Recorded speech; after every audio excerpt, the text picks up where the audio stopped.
ಉಂಟಾಗಲಿ. ದಿನದಲ್ಲಿ ಸೇರಿ ಬಂದಿರುವಂತ ನಿಮ್ಮೆಲ್ಲರನ್ನ ಯೇಸುವಿನ ಹೆಸರಲ್ಲಿ ವಂದಿಸ್ತೇನೆ. ಆಮೇಲೆ ಯೇಸುವಿನ ನಾಮಕ್ಕೆ ಸ್ತೋತ್ರ ಮಹಿಮೆ ಉಂಟಾಗಲಿ. ಒಂದು ವಾಕ್ಯವನ್ನು ಧ್ಯಾನ ಮಾಡಿ ನಾವು ಪ್ರಾರ್ಥನೆ ಮಾಡೋದಕ್ಕಾಗಿ ಹೋಗೋಣ.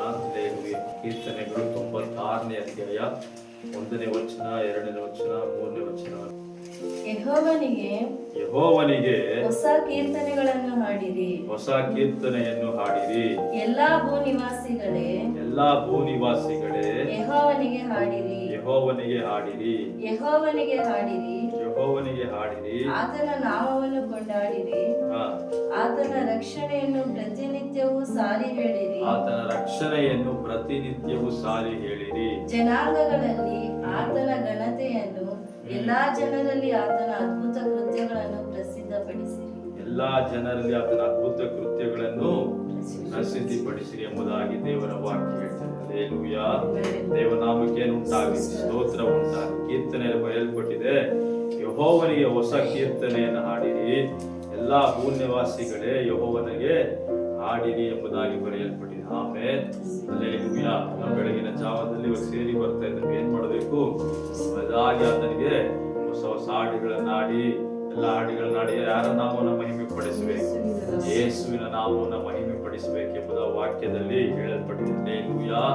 ಎಲ್ಲಾ ಭೂನಿವಾಸಿಗಳೇ. ಆಮೇಲೆ ಎಲ್ಲಾ ಭೂನಿವಾಸಿಗಳಂದ್ರೆ ಯಾರು?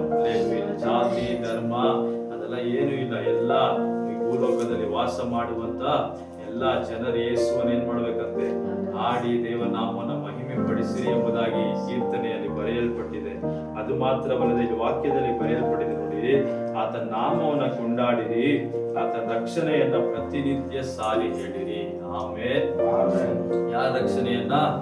ಯೇಸು ನಮಗೆ ಕೊಟ್ಟಿರುವಂತ ರಕ್ಷಣೆಯನ್ನ ಪ್ರತಿನಿತ್ಯ ಏನ್ ಮಾಡ್ಬೇಕಂತೆ? ನಾವು ಜನರಿಗೆ, ತಿಳಿಯದ ಜನರಿಗೆ ನಾವೇನ್ ಮಾಡ್ಬೇಕಂತೆ? ಸಾರಿ ಹೇಳಬೇಕು ಎಂಬುದಾಗಿ ಹೇಳಲ್ಪಟ್ಟಿದೆ. ಹಲ್ಲೆಲೂಯಾ. ಪಾಪವು ಪರಿಹಾರವಾಗದೆ ಅನೇಕ ಕಡೆಗಳು ಇವತ್ತು ಏನ್ ಮಾಡ್ತಿದ್ದಾರೆ? ತಿರುಗಾಡ್ತಾ ಇದ್ದಾರೆ. ಹಲ್ಲೆಲೂಯಾ. ರಕ್ಷಣೆ ಇಲ್ಲದ ಅನೇಕರು ಏನ್ ಮಾಡ್ತಿದ್ದಾರೆ? ತಿರುಗಾಡ್ತಿದ್ದಾರೆ. ಇವತ್ತು ಆಸ್ತಿ ಇದೆ, ಹಣ ಇದೆ, ಅಂತಸ್ತಿದೆ, ಎಲ್ಲ ಇದೆ, ಆದ್ರೆ ಏನಿಲ್ಲ ಇವತ್ತು ಮನುಷ್ಯನಿಗೆ ನೆಮ್ಮದಿ, ಸಮಾಧಾನ ಇಲ್ಲ. ಕಾರಣ ಅವನಿಗೇನಿಲ್ಲ? ಇವತ್ತು ರಕ್ಷಣೆ ಇಲ್ಲ. ಹಲ್ಲೆಲೂಯಾ. ರಕ್ಷಣೆ ಇಲ್ಲದೆ ಇರುವುದರಿಂದ ಅವನಿನ್ನು ಪಾಪವನ್ನು ಹೆಚ್ಚಾಗಿ ಮಾಡ್ತಾ ಇದ್ದಾನೆ. ಆಮೇಲೆ ಇಲ್ಲಿ ರಕ್ಷಣೆ ಸಿಗುತ್ತಾ, ಅಲ್ಲಿ ರಕ್ಷಣೆ ಸಿಗುತ್ತೆ ಎಂಬುದಾಗಿ ಓಡ್ತಾನೆ ಇದ್ದಾನೆ. ಅಂತವರಿಗೆ ಯಾರ ರಕ್ಷಣೆಯನ್ನ ಸಾರಿ ಹೇಳಬೇಕು? ರಕ್ಷಣೆಯನ್ನ ಹೊಂದಿರುವಂತ ನಾವು ಯೇಸುವಿನ ರಕ್ಷಣೆಯನ್ನ ಏನ್ ಮಾಡಬೇಕು? ಸಾರಿ ಹೇಳಬೇಕು. ಹಲ್ಲೆಲೂಯಾ. ಯೇಸುವಿನ ನಾಮ ನನ್ನನ್ನ ಏನ್ ಮಾಡಿದೆ? ರಕ್ಷಿಸಿದೆ. ಯೇಸುವಿನ ರಕ್ತ ನನ್ನ ಸಕಲ ಪಾಪಗಳನ್ನು ತೊಳೆದು ಏನ್ ಮಾಡಿದೆ?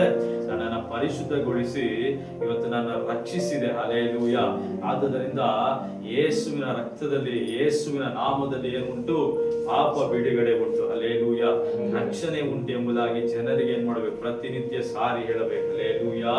ದೇವನಾಮಕ್ಕೆ ಏನುಂಟಾಗಲಿ, ಸ್ತೋತ್ರ ಉಂಟಾಗಲಿ. ಹಲ್ಲೆಲೂಯಾ. ಯೇಸುವನ್ನ ಯಾರು ಅಂಗೀಕರಿಸಿಕೊಳ್ತಾರೋ ಅವ್ರು ಏನಾಗುತ್ತೆ? ನಿತ್ಯ ಜೀವಕ್ಕೆ ಹೋಗುವಂತ ಏನಿದೆ? ಭಾಗ್ಯ ಇದೆ ಎಂಬುದಾಗಿ ದೇವರ ವಾಕ್ಯ ಹೇಳ್ತಿದೆ. ಯೋಹಾನ ಬರೆದ ಸುವಾರ್ತೆ 3ನೇ ಅಧ್ಯಾಯ ವಚನ ಹೇಳ್ತಿದೆ. ಹಲ್ಲೆಲೂಯಾ. ಯಾರೆಲ್ಲ ನಂಬ್ತಾರೋ ಅವ್ರಿಗೆ ಏನಂತೆ? ರಕ್ಷಣೆ ಉಂಟು ಎಂಬುದಾಗಿ ದೇವರ ವಾಕ್ಯದಲ್ಲಿ ಬರೆಯಲ್ಪಟ್ಟಿದೆ. ಹಲ್ಲೆಲೂಯಾ. ಆದುದರಿಂದ ನಾವೇನ್ ಮಾಡಬೇಕು? ಯೇಸುವಿನಲ್ಲಿಯೇ ರಕ್ಷಣೆ. ಯಾರಲ್ಲಿ ರಕ್ಷಣೆ? ಯೇಸುವಿನಲ್ಲಿಯೇ ರಕ್ಷಣೆ, ಯೇಸುವಿನ ನಾಮದಲ್ಲಿಯೇ ರಕ್ಷಣೆ. ಹಲ್ಲೆಲೂಯಾ. 118ನೇ ಕೀರ್ತನೆಯಲ್ಲಿ ಬರೆಯಲ್ಪಟ್ಟಿದೆ, ಯೆಹೋವನ ನಾಮದಲ್ಲಿ ಒಳಗಡೆ ಬರುವವನಿಗೆ ಏನಂತೆ? ಆಶೀರ್ವಾದ. ಯೆಹೋವನ ಮಂದಿರಕ್ಕೆ ಬರುವವನಿಗೆ ಏನಂತೆ? ಆಶೀರ್ವಾದ ಎಂಬುದಾಗಿ ಬರೆಯಲ್ಪಟ್ಟಿದೆ. ಆದ್ದರಿಂದ ಯೇಸುವಿನ ನಾಮದಲ್ಲಿ ಒಳಗಡೆ ಬರುವವನಿಗೆ ಆಶೀರ್ವಾದ, ರಕ್ಷಣೆ ಉಂಟು. ಆದ್ದರಿಂದ ಇವತ್ತು ಜನರಿಗೆ ನಾವೇನ್ ಮಾಡಬೇಕು? ಪ್ರತಿನಿತ್ಯ ಸಾರಿ ಹೇಳಬೇಕು. ಎಷ್ಟೋ ಜನ ರಕ್ಷಣೆ ಇಲ್ಲದೆ ತಡೆದು ಹೋಗ್ತಿದ್ದಾರೆ. ಪಾಪದಲ್ಲಿಯೇ ಜೀವಿಸಿ, ಪಾಪದಲ್ಲಿಯೇ ಮುಳುಗಿ, ಪಾಪದಲ್ಲಿಯೇ ಮರಣ ಹೊಂದಿ ಇವತ್ತು ಹಲ್ಲೆಲೂಯಾ ಏನ್ ಮಾಡ್ತಿದ್ದಾರೆ? ಮರಣ ಹೊಂದುತ್ತಿದ್ದಾರೆ. ಹಲ್ಲೆಲೂಯಾ. ಪಾಪವು ಕೊಡುವಂತ ಸಂಬಳ ಮರಣ ಎಂಬುದಾಗಿ ದೇವರ ವಾಕ್ಯದಲ್ಲಿ ಬರೆಯಲ್ಪಟ್ಟಿದೆ. ಈ ಮರಣದಿಂದ ಬಿಡಿಸುವಂತವ್ರು ಒಬ್ಬರಿದ್ದಾರೆ, ರಕ್ಷಣೆಯನ್ನು ಕೊಡುವಂತವ್ರು ಒಬ್ಬರಿದ್ದಾರೆ. ಆತನ ಯೇಸು. ಹಲ್ಲೆಲೂಯಾ.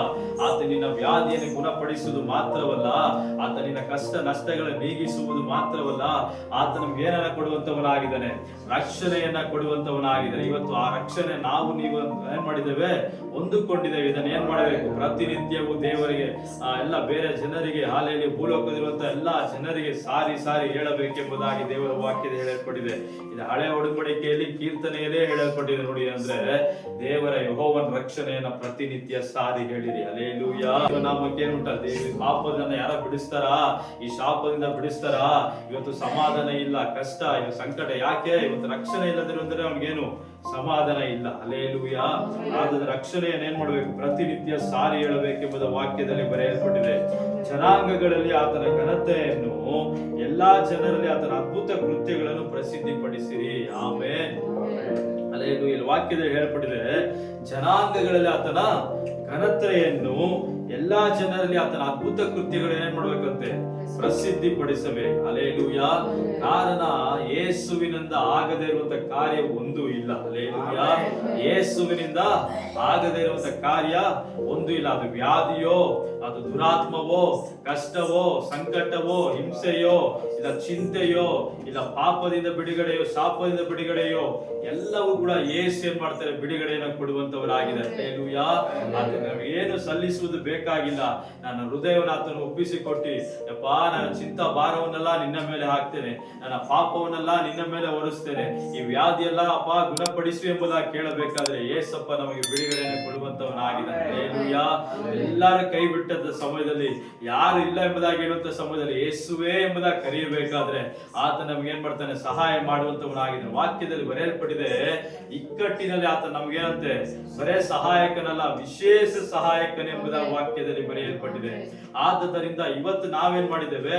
ಯೇಸುವಿನಿಂದ ಅದ್ಭುತ ಹೊಂದಿಕೊಂಡಿದ್ದೇವೆ, ಯೇಸುವಿನಿಂದ ಬಿಡುಗಡೆ ಹೊಂದಿಕೊಂಡಿದ್ದೇವೆ. ಯೇಸು ನಮ್ಮ ಜೀವಿತದಲ್ಲಿ ಎಷ್ಟೋ ಅದ್ಭುತಗಳನ್ನು ಮಾಡಿದ್ದಾರೆ, ಯೇಸು ಎಷ್ಟೋ ಮೇಲನ್ನ ಮಾಡಿದ್ದಾರೆ, ಯೇಸು ನಮಗೆ ಸಮಾಧಾನವನ್ನು ಕೊಟ್ಟಿದ್ದಾರೆ, ನಮ್ಮನ್ನ, ನಮ್ಮ ಕುಟುಂಬವನ್ನು ಏನ್ ಮಾಡಿದ್ದಾರೆ? ದೇವರು ಕಾಯ್ತಾ ಇದ್ದಾರೆ, ಪೋಷಿಸ್ತಿದ್ದಾರೆ, ನಡೆಸ್ತಾ ಇದ್ದಾರೆ, ನಮಗೆ ರಕ್ಷಣೆಯನ್ನ ಕೊಟ್ಟಿದ್ದಾರೆ. ಇದನ್ನ ಏನ್ ಮಾಡಬೇಕು? ಅನೇಕ ಜನರು ತಿಳಿಯದೆ ಇವತ್ತು ಅಳಿದು ಹೋಗ್ತಿದ್ದಾರೆ, ಅನೇಕ ಜನರು ಇದನ್ನ ತಿಳಿಯದೆ ಏನ್ ಮಾಡ್ತಿದ್ದಾರೆ? ನಶಿಸಿ ಹೋಗ್ತಿದ್ದಾರೆ. ಅವ್ರು ಯಾರು ಸಾರಬೇಕು? ನಾನು ನೀವು ಸಾರಲೇಬೇಕು. ಹಲ್ಲೆಲೂಯಾ. ಆಗಸ್ಟ್ ತಿಂಗಳು ಮೊದಲನೇ ದಿವಸದಲ್ಲಿ ಬಂದಿರುವಂತ ನಿಮಗೆ ದೇವರು ಹೇಳ್ತಿದ್ದಾರೆ ಏನಂದ್ರೆ, ನೀನು ಹೊಂದಿರುವಂತ ಈ ರಕ್ಷಣೆಯನ್ನ, ನೀನು ಹೊಂದಿರುವಂತ ಈ ಒಂದು ಅದ್ಭುತ ಕಾರ್ಯಗಳನ್ನ, ಯೇಸು ನಿನಗೆ ಮಾಡಿದ್ದನ್ನ ಎಲ್ಲಾ ಭೂ ನಿವಾಸಿಗಳಿಗೆ ಹೋಗಿ ಏನ್ ಮಾಡು? ಪ್ರತಿನಿತ್ಯವೂ ಸಾರಿ ಹೇಳಿ ಎಂಬುದಾಗಿ ಹೇಳಲ್ಪಟ್ಟಿದೆ. ಹಲ್ಲೆಲೂಯಾ. ಕನ್ಯೆಯರಿಗೆ ಅನೇಕರು ಕಷ್ಟಪಡುವವರಿದ್ದಾರೆ.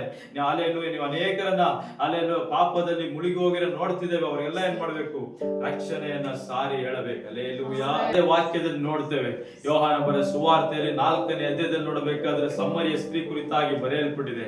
ಆಕೆ ಏನ್ ಮಾಡೋದು? ರಕ್ಷಣೆ ಇಲ್ಲದೆ ಆಕೆ ಇದ್ದು, ಹಲ್ಲೆಲೂಯಾ, ಪಾಪದಲ್ಲಿ ಮುಳುಗಿದ್ದು, ಹಲ್ಲೆಲೂಯಾ, ಯೇಸು ಸ್ವಾಮಿ ಆಕೆಯನ್ನ ಸಂಧಿಸ್ತಿದ್ದಾರೆ. ಹಲ್ಲೆಲೂಯಾ. ಹಲ್ಲೆಲೂಯಾ. ಒಂದು ಬಾವಿಯ ಬಳಿಯಲ್ಲಿ ಆಕೆಯನ್ನ ಸಂಧಿಸಬೇಕಾದ್ರೆ ಏಸಪ್ಪ ಹೇಳ್ತಿದ್ದಾರೆ, ಹಲ್ಲೆಲೂಯಾ, ನಾನು ನಿನಗೆ ಜೀವವುಳ್ಳ ನೀರನ್ನ ಕೊಡ್ತೇನೆ. ಏನೇ ಕೊಡ್ತೇನೆ? ಜೀವವುಳ್ಳ ನೀರನ್ನ ಕೊಡ್ತೇನೆ ಎಂಬುದಾಗಿ ಏಸಪ್ಪ ಹೇಳ್ತಿದ್ದಾರೆ. ಹಲ್ಲೆಲೂಯಾ. ಆಕೆ ಒಟ್ಟಿಗೆ ಮಾತನಾಡಿ, ಹಲ್ಲೆಲೂಯಾ, ಯೇಸುವೇ ನಿಜವಾದ ದೇವರೆಂಬುದಾಗಿ ಆಕೆ ತಿಳಿದುಕೊಳ್ತಾಳೆ. ಅಲ್ಲಿ ವಾಕ್ಯದಲ್ಲಿ ಬರೆಯಲ್ಪಟ್ಟ ಯೋಹಾನ ಬರೆದ ಸುವಾರ್ತೆ 4ನೇ ಅಧ್ಯಾಯ 28-29 ವಚನ ಓದಿ.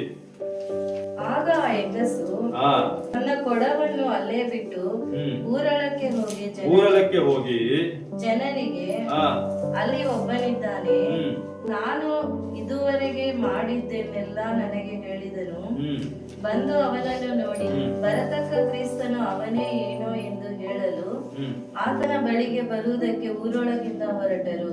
ಆಮೆನ್. ಏನೆಂಬುದ ಬರೆಯಲ್ಪಟ್ಟಿದೆ. ಈ ಸಮ್ಮರಿಯ ಸ್ತ್ರೀ ಯೇಸು ಆಕೆ ಒಟ್ಟಿಗೆ ಮಾತನಾಡಿದ ತಕ್ಷಣ ಆಕೆಗೆ ಏನಾಯ್ತು? ಆಕೆ ಪಾಪ ಅರಿವಾಯ್ತು. ಹಲ್ಲೆಲೂಯಾ. ಅವತ್ತೆಲ್ಲ ಆಕೆ ಏನ್ ಮಾಡುದು? ಪಾಪವನ್ನೆಲ್ಲ ಬಿಟ್ಟು ಯೇಸುವನ್ನು ಅಂಗೀಕರಿಸಿಕೊಳ್ತಿದ್ದಾರೆ. ಯೇಸು ಆಕೆಗೆ ಏನ್ ಮಾಡಿದ್ದಾರೆ? ರಕ್ಷಣೆಯನ್ನ ಕೊಟ್ಟಿದ್ದಾರೆ. ಹಲ್ಲೆಲೂಯಾ. ಆಕೆ ರಕ್ಷಣೆ ಹೊಂದಿದ ತಕ್ಷಣ ಏನ್ ಮಾಡ್ತಿದ್ದಾಳೆ? ಆ ಕೊಡವನ್ನ, ನೀರಿಗೋಸ್ಕರ ತಂದಿದಂತ ಕೊಡವನ್ನ ಆ ಬಾವಿ ಹತ್ರನೇ ಬಿಟ್ಬಿಟ್ಟು ಎಲ್ಲೂ ಓಡ್ತಿದ್ದಾಳೆ. ಆಕೆ ಊರೊಳಗಡೆ ಹೋಗ್ತಿದ್ದಾಳೆ. ಊರಿಗೆ ಹೋಗಿ ಏನ್ ಮಾಡ್ತಿದ್ದಾಳೆ? ಅಲ್ಲಿ ಯೇಸುವಿನ ಕುರಿತಾಗಿ ಸಾರ್ತಿದ್ದಾರೆ. ಒಬ್ಬ ಮನುಷ್ಯನಿದ್ದಾನೆ, ಆತನ ಏನ್ ಮಾಡ್ತಿದ್ದಾನೆ? ಇದುವರೆಗೂ ನಾನು ಮಾಡಿರುವಂತದ್ದು ಎಲ್ಲವನ್ನ ಹೇಳಿದ್ದಾರೆ. ಅಲ್ಲಿ ಆತನೇ ಬರತಕ್ಕ ಕ್ರಿಸ್ತನು, ನೀವೆಲ್ಲರೂ ಬಂದು ಆತನ ನೋಡ್ರಿ ಎಂಬುದಾಗಿ ಯೇಸುವಿನ ಕುರಿತಾಗಿ ಆ ಊರಿಗೆಲ್ಲ ಸಾರಿ ಹೇಳ್ತಿದ್ದಾರೆ. ಹಲ್ಲೆಲೂಯಾ. ಅವ್ರು ಸಾರಿ ಹೇಳೋದು ಮಾತ್ರವಲ್ಲ, ಅವರೆಲ್ಲರೂ ಯೇಸುವಿನ ಸ್ಥಳಕ್ಕೆ ಏನ್ ಮಾಡ್ತಿದ್ದಾಳೆ? ಕರ್ಕೊಂಡ್ ಬರ್ತಿದ್ದಾಳೆ. ಎಲ್ಲರೂ ಹೊರಟರು ಎಂಬುದಾಗಿ ದೇವರ ವಾಕ್ಯದಲ್ಲಿ ಬರೆಯಲ್ಪಟ್ಟಿದೆ. ಹಲ್ಲೆಲೂಯಾ. ದೇವರ ನಾಮಕ್ಕೆ ಏನ್ ಉಂಟಾಗಲಿ, ಸ್ತೋತ್ರ ಉಂಟಲ್ಲ. ಹಾಗಾದ್ರೆ ಈಗ ಏನ್ ಮಾಡ್ತಿದ್ದಾಳೆ? ಕೀರ್ತನೆಯಲ್ಲಿ ಬರೆದಿರುವ ಹಾಗೆ 96ನೇ ಕೀರ್ತನೆಯಲ್ಲಿ ಏನಂತೆ?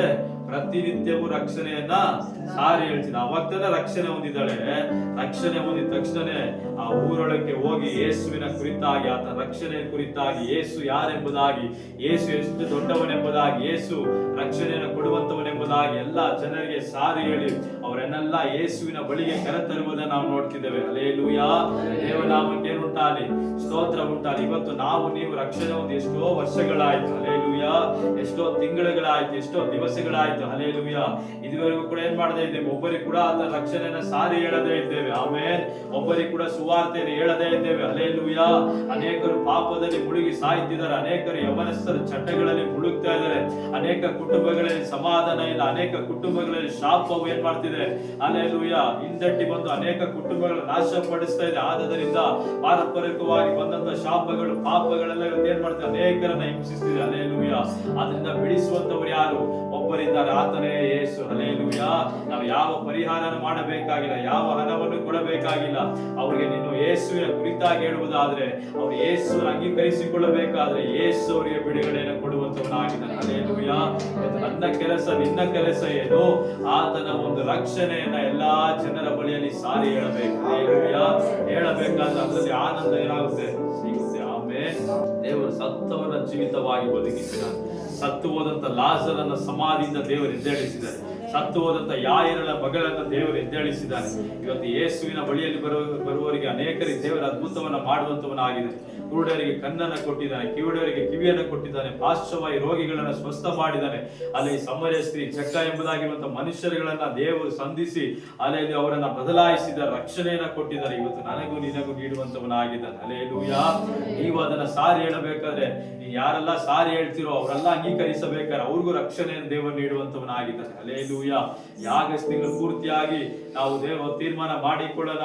ಏನಂದ್ರೆ, ನಾನು ಪ್ರತಿನಿತ್ಯವೂ 31 ದಿನ ಕೂಡ ಯೇಸುವಿನ ರಕ್ಷಣೆಯನ್ನ ಜನರಿಗೆ ಸಾರಿ ಹೇಳ್ತೇನೆ. ಹಲ್ಲೆಲೂಯಾ, ಆತನ ಅದ್ಭುತ ಕೃತ್ಯವನ್ನ ಸಾರಿ ಹೇಳ್ತೇನೆ. ಸಮರ್ಯ ಸ್ತ್ರೀಯ ರೀತಿಯಲ್ಲಿ ನಾನು ಸಾರಿ ಹೇಳ್ತೇನೆ ಎಂಬುದನ್ನು ತೀರ್ಮಾನ ಮಾಡಿಕೊಂಡು ಈ ಬೆಳಗಿನ ಜಾವದಲ್ಲಿ ದೇವರಿಗೆ ಸ್ತೋತ್ರ ಮಾಡಿ ನಾವು ಪ್ರಾರ್ಥನೆ ಮಾಡಿ